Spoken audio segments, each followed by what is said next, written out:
കണ്ടവന്റെ കൂടെ ചാടിപ്പോയന് കുടുംബത്തെ പറഞ്ഞവരുടെ പേരിൽ പരാതി കൊടുക്കും അല്ലടാ.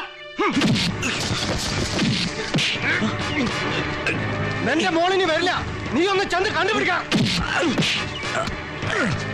അവന്റെ ഒരു പരാതി തൂക്കിയെടുത്ത് വണ്ടി കയറടാ. ഇങ്ങോട്ട് കയറ വണ്ടിയില്. ആരാ അന്തോണിക്ക് കൂട്ടുവരാനുള്ളത്? പറ. എല്ലാം നീ അങ്ങോട്ടേ കൊള്ളാം. ആ ലക്ഷ്യയുടെ കളി.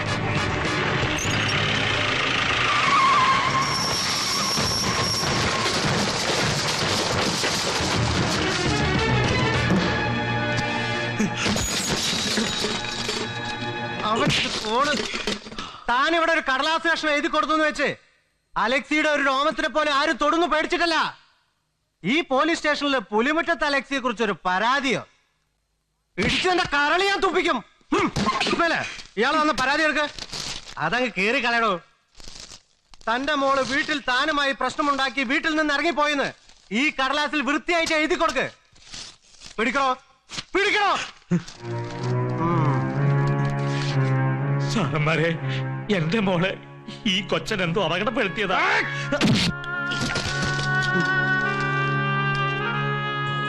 ഇസ്മയിലെ, ഇതെഴുതി ഈ തെണ്ടിയെ കൊണ്ട് ഒപ്പിടിപ്പിക്ക്.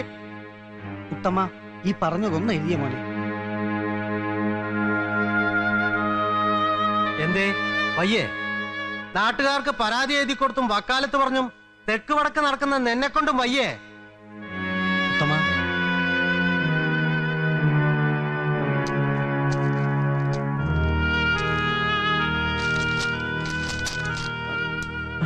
മോനെ, കഷ്ടപ്പെട്ട് അധ്വാനിച്ച് പോറ്റി വളർത്തിയ പൊന്നു മോളാ. കുഞ്ഞിന്റെ പെറ്റമ്മയെ ഓർത്ത് ഇത് ചെയ്യരുത്.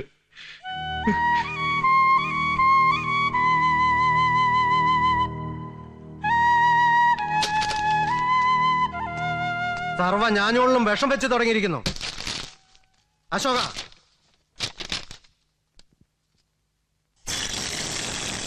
അതിന് പാവപ്പെട്ട പോലീസുകാരെ കുറ്റം പറഞ്ഞിട്ട് കാര്യമില്ലടോ. കാശും കഴിവും രാഷ്ട്രീയ സ്വാധീനവും ഗുണ്ടാ സംഘവും ഒക്കെ ഉള്ളവരല്ലേ ഈ പുലിമറ്റത്തുകാര്. കൊച്ചന്തോണി ചേട്ടന്റെ കണ്ണീര് വീണ സത്യം പറയാലോ, കൂട്ടു നിന്നവരൊക്കെ മുടിഞ്ഞു പോകത്തുള്ളൂ. വീരാനക്ക മോളിലിരിക്കണം ദൈവം തമ്പുരാനെ കണ്ണില്ലായിരിക്കുവോ ഈ അലക്സിയൊക്കെ ഇങ്ങനെ കയറൂരി വിടാൻ? അല്ലോ, പടച്ച തമ്പുരാനേക്കാളും കരുത്തുള്ളവനോ അവന്റെ ഏട്ടൻ സണ്ണി. ഞാൻ എന്ത് തോന്നിയാസം കാണിച്ചാലും ഏട്ടനത് അന്തസ്സാ. വീരാനെ, അല്ല ദേ കൊച്ചന്തോണി ചേട്ടന്റെ മോളുടെ ശവം പുല്ലൂരാൻ ചോലയിൽ കണ്ടൂന്ന്.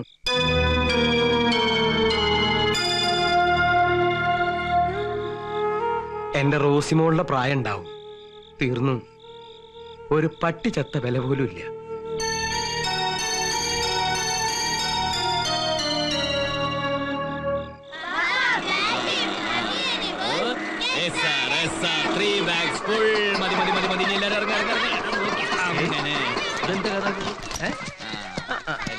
ഇന്ന് എന്താ ഓട്ടോറിക്ഷയിൽ ഒരു എഴുന്നള്ളിപ്പ്? അതിനും ഒരു സംഖ്യ മുടിപ്പിക്കോ? പോലീസുകാരുടെ പിള്ളേർക്ക് എന്തിനാ സാറേ കാശ്? രാവിലെ ബസ്സിൽ പിള്ളേരെ സ്കൂളിൽ കൊണ്ടാക്കിയപ്പോ അവർക്കൊരാഗ്രഹം വൈകുന്നേരം ഓട്ടോറിക്ഷയിൽ ഇങ്ങോട്ട് പോരണമെന്ന്. ഞാൻ ആ ജോസിന്റെ വണ്ടിയുടെ ചാവി ഇങ്ങോട്ട് വാങ്ങി.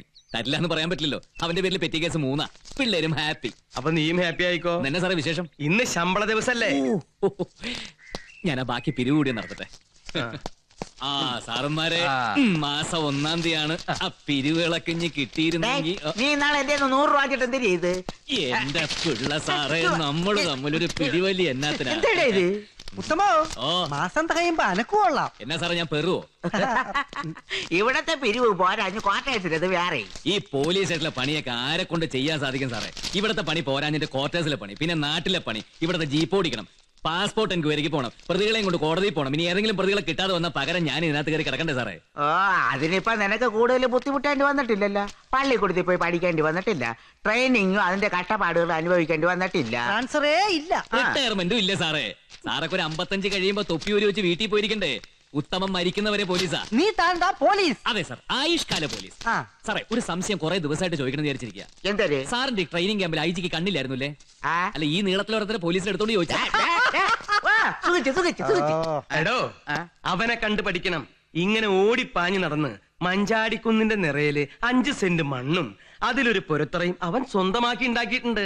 കാത്തിരിക്കാൻ മഞ്ചാടിക്കുരു പോലൊരു പെൺകുട്ടി.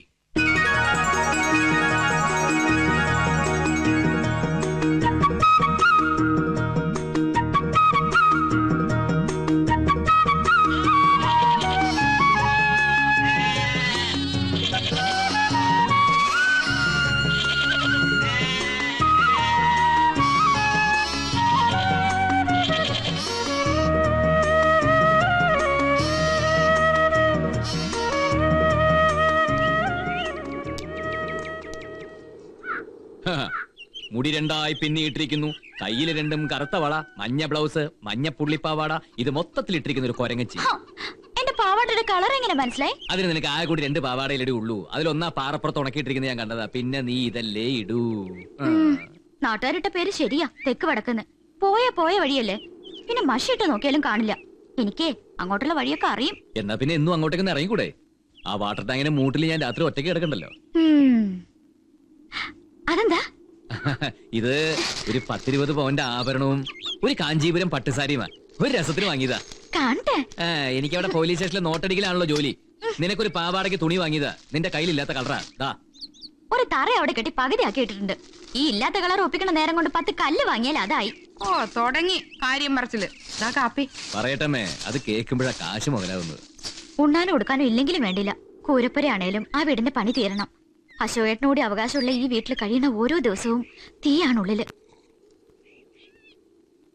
ഒരു ദിവസമെങ്കിൽ ഒരു ദിവസം നേരത്തെ ഇവള് പറഞ്ഞതുപോലെ കെട്ടിമറച്ചതായാലും ഓലപ്പുരയായാലും വീട് പണി തീർക്കണം. എന്നിട്ടൊരു താലിച്ചേട്ട് കഴുത്തെ കെട്ടി ഇവളെയും കൊണ്ട് അങ്ങോട്ട് കയറുക. ആ ഒരൊറ്റ പ്രാർത്ഥനയേ ഉള്ളു മോനെ അമ്മയ്ക്ക്. കിട്ടിയ കാശിന്ന് അനാവശ്യമായിട്ട് 1 രൂപ പോലും മുത്തമേട്ടൻ ചെലവാക്കിയിട്ടില്ല.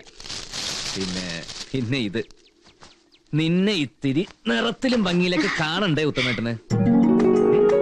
ഈ ഭൂമിയിൽ സ്വന്തമെന്നും ബന്ധമെന്നൊക്കെ പറയാൻ എനിക്ക് നീ മാത്രമല്ലേ ഉള്ളൂ. കൊതി തീരുവോളം സ്നേഹിക്കാനും കണ്ണു നിറച്ച് കാണാനും ഒക്കെ.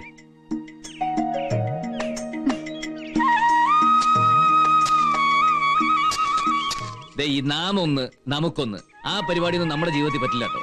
വീട് നിറച്ച് മക്കള് വേണം. ചറു ഒരു 5-8-10 മക്കള്. അത്രയും വേണോ? ആ അത്രയും വേണം.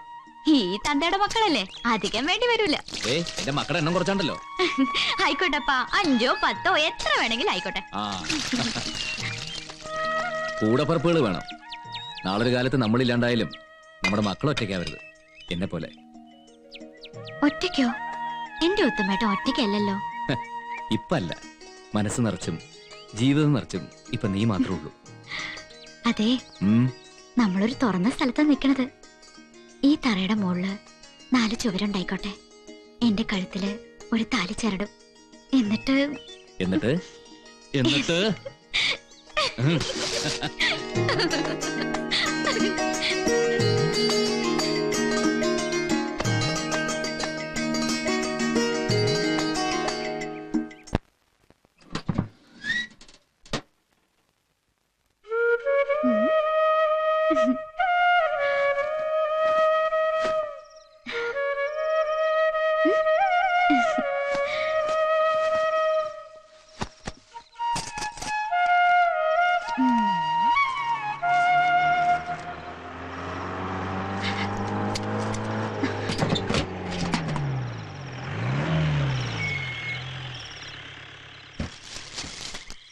വാ ഇറങ്ങ്.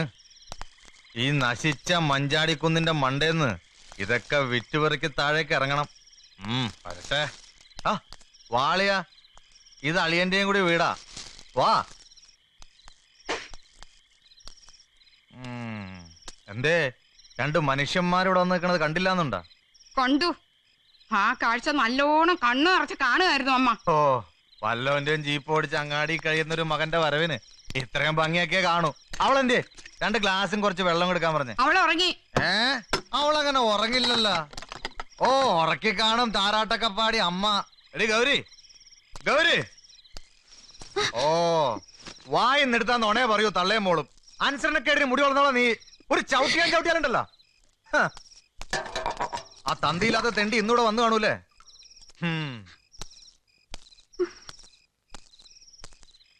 ഇറന്നു തിന്നുന്നവനാ തുറന്നു തിന്നുന്നവനാ അവൻ. അവന് തന്നെ കൂട്ടി കൊടുക്കണം മോളെ, അല്ലല്ലേ? ദേ, ഇവൻ നല്ല തന്തയ്ക്ക് പറഞ്ഞവനാ. വണ്ടി ഓടിച്ച് അങ്ങാടിയിൽ അന്തസ്സായി ജീവിക്കുന്നുണ്ട്. ഒരു കാര്യം ഞാൻ പറയാം, ഓണം കഴിഞ്ഞാൽ ഉടനെ ഇവരെ കല്യാണം നടത്തണം. അവളുടെ കല്യാണം നീയും ഇവനുമായിട്ട് അങ്ങ് തീരുമാനിച്ചാ പോരല്ലോ. കുഞ്ഞെ, വീട്ടിൽ കയറി വന്ന നിന്നോട് മര്യാദകേട് പറയാണെന്ന് വിചാരിക്കരുത്. ഇവരെ രണ്ടിനെയും പെറ്റ് വളർത്തിയത് ഞാനാണെങ്കിലും വേറൊരു തന്തയുടെ മോളാ അവള്. ഇന്ന് ഈ നേരം വരെ ആ കുട്ടിക്ക് ഒരു കരിവളയോ ഒരു കടലമുട്ടായോ ഇവന്റെ കൈകൊണ്ട് വാങ്ങി കൊടുത്തിട്ടില്ല. ഇവനൊരു ഏട്ടനാണെന്ന് എന്റെ മോക്കിട്ട് തോന്നിയിട്ടുമില്ല. കള്ളു കുടിക്കാൻ ഒരു കൂട്ടുകാരനെ കിട്ടാൻ വേണ്ടി പെങ്ങളെ കെട്ടിക്കാനായിട്ട് അവകാശവും ഇല്ല അധികാരവും ഇല്ല. അതിന് ഞാനും അവളോട്ട് സമ്മതിക്കയില്ല. അശോക, നിന്നെ ഒരു ചുമടാക്കി വയറ്റി തന്നിട്ട് ഈ മഞ്ചാടിക്കുന്ന് ഇറങ്ങിപ്പോയതാ നിന്റെ തന്ത. അവിടെ നിന്ന് അങ്ങോട്ട് ദാ ഈ കൈ കൊണ്ട് കൊത്തിയും കളച്ചും വളർത്തി തന്നിന്നെ ഞാൻ. പൂക്കർത്തരവും ആണത്തം കാട്ടലും ഒക്കെ അങ്ങ് അങ്ങാടിയില്. നല്ല തഴമ്പുള്ള കയ്യായത്. മിണ്ടരുത് ഇവിടുന്ന്. ഒരു പെങ്കൊച്ചുണ്ടാകത്ത് അതിനെ ഒരു കരയ്ക്ക് എത്തിക്കും വരെ കൊണ്ണം മുട്ടി ഉറങ്ങില്ല ഈ മാധവി. വേണ്ടി വന്ന കൊടുവാളെടുക്കാനും ഞാൻ മടിക്കില്ല. ഞാൻ പോട്ടെ അശോക. പോടാ ഇവിടുന്ന്. നീ അങ്ങനെ പോകണ്ട. വേണ്ട, നീയും കൂടെ ചെല്ല്. ഓ, ആ തെണ്ടി കയറി വന്നിട്ട് നെളുപ്പാ ഇന്ന് തള്ളയ്ക്ക് നോക്കും. അതേടാ, അവൻ ഒരുത്തൻ കേറി വരാനുണ്ടെന്നുള്ള ധൈര്യത്തിൽ തന്നെയാ ഞാനും എന്റെ മോളും കഴിയുന്നത്. അവൻ പോലീസുകാരോടോ കള്ളന്മാരോടോ ആരോടെ ഇരുന്നിട്ടായാലും ഇവിടെ എത്തിച്ചേരുന്ന ഉപ്പും മുളകും അരിയും വേവിച്ച നിനക്കും വിളമ്പി തരുന്നത്. വിഴുങ്ങാൻ ഓയേ